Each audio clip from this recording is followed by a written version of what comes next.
สื่อมวลชนลาวได้เข้าร่วมสนทนาในเวทีเสวนาระดับภาคพื้นประจำปี 2026 ในหัวข้อ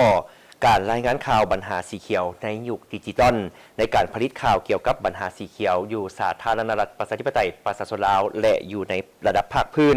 หู้นำใช้ระบบดิจิตอลกองประชุมได้จัดขึ้นในวันที่ 5 กุมภาพันธ์ 2026 ที่นครหลวงเวียงจันทร์โดยการเป็นประธานของทานสาครพรหมราชห้องหัวหน้าคณะโฆษณาอบรมศูนย์กลางภาคมีภาคส่วนที่เกี่ยวข้องเข้าร่วมกองประชุมในครั้งนี้จัดขึ้นภายใต้โครงการสร้างความเข้มแข็งให้แก่สื่อมวลชนโดยการมีส่วนร่วมขององค์การจัดตั้งมหาชนและองค์การจัดตั้งทางสังคมเพื่อการพัฒนาสีเขียวในสาธารณรัฐประชาธิปไตยประชาชนลาว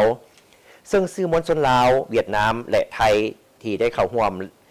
แลกเปลี่ยนบทเรียนร่วมกันในหลายปัญหาเป็นต้นแมนทาเอียงด้านสิ่งแวดล้อมและสภาพอากาศในภาคพื้นนโยบายสิ่งแวดล้อมการคุ้มครองและความรับผิดชอบ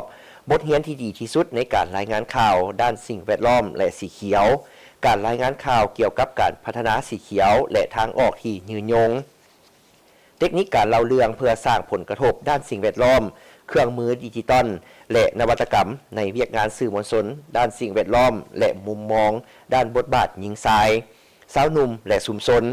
ไปมูลไส้เข้าในวิชาเฉพาะของตนอย่างของแคล่วและเหมาะสมและเผยแพร่อย่างกว้างขวางไปถึงทุกๆกลุ่มเป้าหมายของผู้บริโภคด้วยหลากหลายรูปแบบสีสันผ่านหลายระบบสื่อเพื่อเฮ็ดให้ประชาชนได้รับข้อมูลข่าวสารที่มีคุณภาพเข้าใจอย่างถูกต้องเลิกเซิงและนำไปพัฒนาแบบสีเขียวยืนยงให้ปรากฏผลเป็นจริงที่มีประสิทธิภาพและประสิทธิผลสูงซึ่งสอดคล้องตามสหัสวรรษการพัฒนาสากลและตามแนวทางการพัฒนาของภาคและรัฐว่าด้วยสื่อมวลชนมีบทบาทสำคัญหลายในการกระจายข้อมูลข่าวสารสู่สังคมซึ่งจะสะท้อนให้เห็นทั้งในด้านบวกและในด้านลบ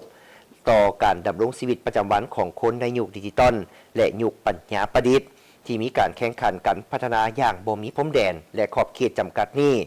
ฉะนั้นเวทีนี้จึงเป็นโอกาสสำคัญให้แก่สื่อมวลชนลาวได้ยกระดับความรับรู้ข้อมูลและรู้นำใช้ระบบดิจิตอล